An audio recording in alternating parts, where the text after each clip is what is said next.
Discussion করতে চাই মুস্তাফিজুর রহমানকে নিয়ে। এই মুস্তাফিজকে নিয়ে আলোচনা যেটা আমরা করব সেটার পুরোটা জুড়েই আসলে অনেকগুলো প্রেক্ষাপট রয়েছে। আপকামিং বিপিএল এ রংপুরের হয়ে তিনি খেলবেন, রংপুর ডেফিনেটলি আমার কাছে মনে হয় যে ডিরেক্ট সাইনিং এর ক্ষেত্রে একটা দারুণ ছক্কা মেরেছেন মুস্তাফিজকে সাইন করে, এবং সেই মুস্তাফিজ কিন্তু আইএল টি20 এই মুহূর্তে সেকেন্ড হাইস্ট উইকেট টেকার।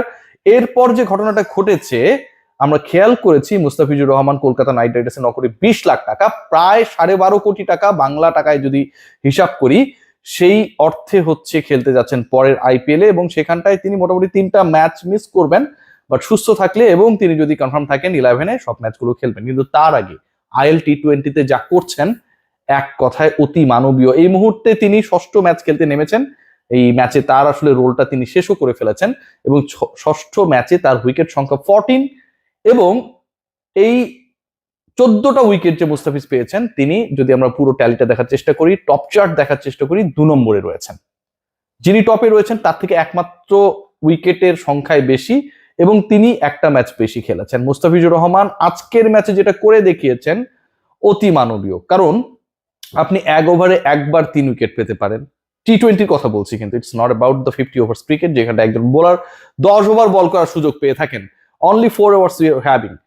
আপনি একই লিগে, কম্পিটিটিভ লিগ, ইন্টারন্যাশনাল টি20 লিগ, আইএল টি20 যেটা দুবাইতে চলছে, সেখানটায় তিনি দ্বিতীয়বারের মতো একই ওভারে 3 উইকেট পেয়েছেন, over hat-trick again by the ফিচ।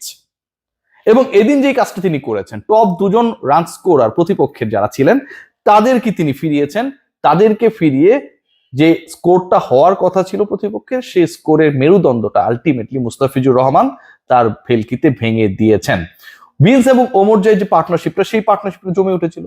মনে করা হচ্ছিল যে এই পার্টনারশিপটা যদি আরো 3-4 ওভার স্টে করে, দেন মুস্তাফিজের দলের টার্গেটটা হতে পারে প্রায় 250-র কাছাকাছি। কিন্তু শেষ পর্যন্ত আমরা সেই জায়গায় একটা অসাধারণ ওভার দেখলাম বাই ফিচ।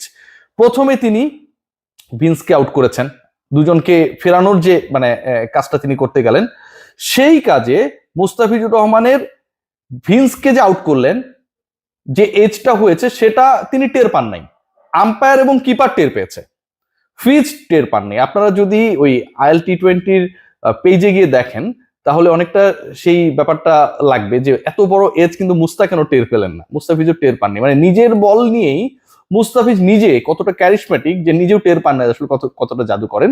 সো প্রথমের উইকেটটা তিনি যখন পাইলেন, 1 ওভারে 3 উইকেটে প্রথম উইকেটটা, সেটা হচ্ছে ভিন্সের উইকেট, সেটা কিপার আম্পায়ার টের পেল, মুস্তাফিজ টের পেলেন না, প্রথম উইকেট। এরপর যেটা হইলো, ওমর জাই ইনসাইড এজ বোল্ড, এটা সবাই দেখেছে, সবাই টের পেয়েছে। এই 2টা উইকেট পাবার পরে এবং এই 2টা উইকেট লাভ করার পরে যখন মনে করা হচ্ছিল যে আলটিমেটলি আরেকটা উইকেট যদি পায় মুস্তাফিজের দল, বা মুস্তাফিজ এই ওভারে যদি আরো একটা উইকেট নিয়ে নিতে পারেন, কারণ যেহেতু দুজনকে ফিরিয়েছেন তিনি সেট উইকেট, সেই জায়গায় তার দলের কাজটা খুব সহজ হয়ে যায়। সেই জায়গায় মুস্তাফিজ সাকসেসফুল। এবার তিনি ডিকসনকে বোল্ড করেছেন, এবং তিনি যে ডিকসনকে বোল্ড করলেন, ঠিক প্রথমে যে উইকেটটা তিনি পেয়েছিলেন ভিন্সের, সেই উইকেট পাবার পর যেমন টের পান নাই কিপার এবং আম্পায়ার, টের পাবার পর ফাইনালি হচ্ছে সেই আউটটা কিপারের অ্যাপিলের প্রেক্ষিতে হয়েছে। ডিকসনের আউটটা মুস্তাফিজ বোল্ড করার পর টের পান নাই যে তিনি বোল্ড হয়েছেন কিনা। 1 ওভারে 3 wicket for the second time in the same tournament by Fitch, যিনি 9 কোটি 20 লাখ রুপিতে কলকাতা নাইট রাইডার্সের পরের মৌসুমের আইপিএলটা খেলবেন, যাকে পাবার জন্য আইপিএল এর অন্তত 3টা দল অ্যাক্টিভলি লড়েছে। দিল্লি শুরু করেছিল, চেন্নাই রয়েছে ছিল, কলকাতা কিনেছিল। সেই ফিচ যেই ফর্মে রয়েছেন, আমার কাছে মনে হচ্ছে এগেইন এনওসি সংক্রান্ত জটিলতা যদি বাংলাদেশ ক্রিকেট বোর্ড থেকে না থাকতো, মুস্তাফিজ যদি একদমই শুরুর স্লট গুলোতে থাকতেন, মুস্তাফিজকে যখন ডাকা হয়েছিল তখন প্রায় 100 জন ক্রিকেটার তার আগে ডাক পেয়ে গেছেন, অথচ পাথি রানাকে ডাকা হয়েছিল ফার্স্ট 20-র মধ্যে। মুস্তাফিজ যদি আরেকটু আগে কল হতেন তাহলে তার প্রাইসটা 15 crore যে হতো, এটা নিয়ে আই ডোন্ট থিঙ্ক সো যে খুব বেশি ডাউট থাকতো। এবং একই সাথে আজকের এই পারফরমেন্সটা চোখে আঙ্গুল দিয়ে আরেকটা ব্যাপার দেখিয়ে দেয়, those people who are thinking that পাথি Rana is the confirm part of the 11 of Kolkata Knight Riders, যদি পাথি রানা অ্যাবসেন্ট থাকেন, ইনজুর্ড থাকেন, আউট অফ ফর্ম থাকেন, then Mustafiz will be picked there to be the part of the 11, definitely not. Chennai Super Kings তারা তাদের যেই IPL মিশনে মুস্তাফিজকে দলভুক্ত করেছিল 2023-এর কথা বলছি, প্রথম ম্যাচেই Mustafizur Rahman man of the match ছিল। রয়্যাল চ্যালেঞ্জার্স ব্যাঙ্গালুরুর বিপক্ষে চেন্নাইয়ের সেই পারফরম্যান্সটা এখনো আমাদেরকে চোখে আঙুল দিয়ে দেখিয়ে দেয়। প্রত্যেকটা ম্যাচ খেলেছিলেন, শেষ যখন করেছিলেন 9 ম্যাচে 14 wicket, and he was the highest wicket taker শেষ পর্যন্ত, যতদিন পর্যন্ত তিনি খেলছিলেন, চলে আসার আগ পর্যন্ত। সো কলকাতা নাইট রাইডার্সের একদমই চোখ বন্ধ করে অপশন হচ্ছে যে আমরা পাতিরানাকেই খেলাবো, মুস্তাফিজকে আমরা বিকল্প হিসেবে খেলাবো, এই চিন্তাটা আমার কাছে মনে হয় অনেকটাই অমূলক। According to the performance in IL, according to the performance through the year, according to the performance last IPL, Mustafizur Rahman আমার মনে হয় যে দারুণ দারুণ ফর্মে রয়েছেন, এবং কলকাতা নাইট রাইডার্স ডেফিনেটলি শুরু থেকেই মুস্তাফিজকে তাদের 11-এ রাখবে, খেলাবে, এটা তাদের প্রয়োজনে তারা করবে। What about Rishad Hossain?